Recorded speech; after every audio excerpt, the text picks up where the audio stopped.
E aí, meus queridos, tudo bem? Eu sou o Prof. Clayton Reis e essa é a resolução de mais uma questão que fala sobre fenômenos ondulatórios, e ela diz o seguinte: numa corda de massa desprezível, esticada e fixa nas duas extremidades, são produzidos a partir do ponto médio dois pulsos que se propagam mantendo a forma e a velocidade constante, como mostra a figura abaixo. A forma resultante da completa superposição desses pulsos após a primeira reflexão e aí a gente tem que definir então como vai acontecer. Bom, é uma questão que mistura dois fenômenos, então mistura o fenômeno de interferência e o fenômeno de reflexão. Na verdade, primeiro de reflexão, depois o de interferência. Então vamos entender o seguinte: ó. Esse pulso ele é criado e ele vai para lá. Esse pulso ele é criado e ele vai para lá, e eles vão bater nas paredes e voltarem. Primeira coisa a gente tem que entender que aqui a gente tem uma extremidade fixa, conforme a questão mostra na figura.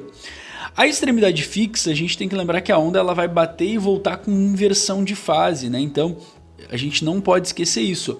O pulso ele vai ir na extremidade fixa, e quando ele bater nessa extremidade, ele vai voltar com uma inversão de fase, tá? Então a primeira coisa é a gente lembrar disso, que na reflexão, isso aqui é uma reflexão em cordas, né? Deixa eu escrever isso aqui para vocês.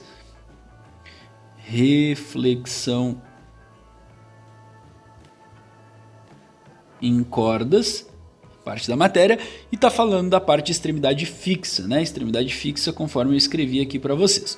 Então a primeira coisa é a gente verificar como é que isso vai acontecer.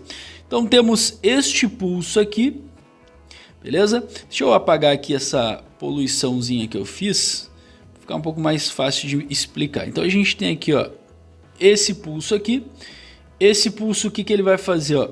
Ele vai vir, vai bater e vai refletir. Quando ele refletir, ele vai refletir com inversão de fase. Ou seja, o pulso que está embaixo, ele vai ser refletido para cima. E o pulso que está em cima, ele vai ser refletido para baixo. Outra coisa que a gente tem que entender é que o pulso que está embaixo, ele vai ser o primeiro a ser refletido. Então ele vai ser o primeiro a voltar. Basicamente, o que vai acontecer então é isso. Ó. Quando esse pulso bater, ele vai voltar exatamente na mesma forma. A mesma coisa vai acontecer com o outro pulso.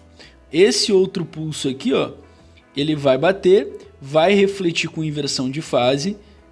A parte que está em cima, ela vai refletir primeiro e vai ir para baixo. A parte que está embaixo vai refletir depois e vai para cima. E quando voltar, ele vai voltar nesse mesmo formato. Então, resumindo, a reflexão que a gente vai ter, ela basicamente não vai alterar nada, e a gente pode pensar direto como se esses pulsos estivessem indo um em direção ao outro, né? Ele vai bater e voltar, quando ele voltar ele vai ter o mesmo formato vindo para cá, e esse aqui vai bater e voltar, quando ele voltar ele vai ter o mesmo formato vindo para cá. Agora a gente só tem que ver como que vai ser a interferência. Deixa eu fazer uma linha aqui só para imaginar a linha da corda, e a gente tem que ver como é que vai ser essa sobreposição. Vou fazer aqui o pulso da esquerda primeiro, deixa eu tirar essa poluição. Pulso da esquerda, ele vai vir e vai bater e vai voltar exatamente desse jeito, conforme a gente está vendo. Deixa eu destacar ele aqui. Então, como eu disse, né, ele vai bater e quando ele voltar, ele vai voltar assim.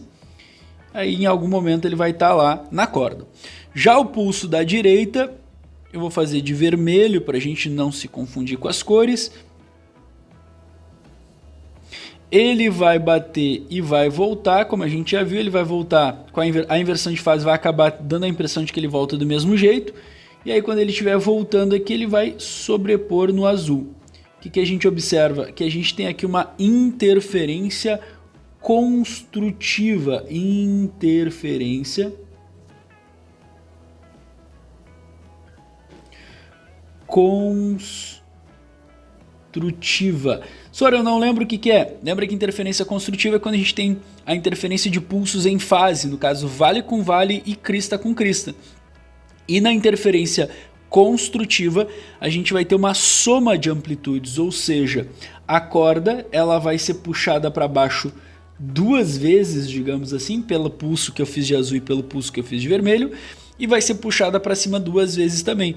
E aí a gente vai ter uma sobreposição, onde esse pulso, esse vale vai ser um pouco maior e essa crista vai ser um pouco maior no momento aqui, né, da interferência. Não ficou bem em escala, mas deu para entender, né? Então é isso que a gente vai observar na corda quando esses pulsos eles se encontrarem após a primeira reflexão, né? Conforme que a questão pede aqui pra gente. Então, olhando as alternativas, a única que mostra exatamente essa situação é a alternativa E, tá? A resposta certa para essa questão, a alternativa E. E espero que vocês tenham entendido, espero que vocês tenham gostado. Muito obrigado por assistirem até aqui. Fiquem ligados aí nas próximas resoluções. Era isso, bons estudos para vocês e tchau, tchau!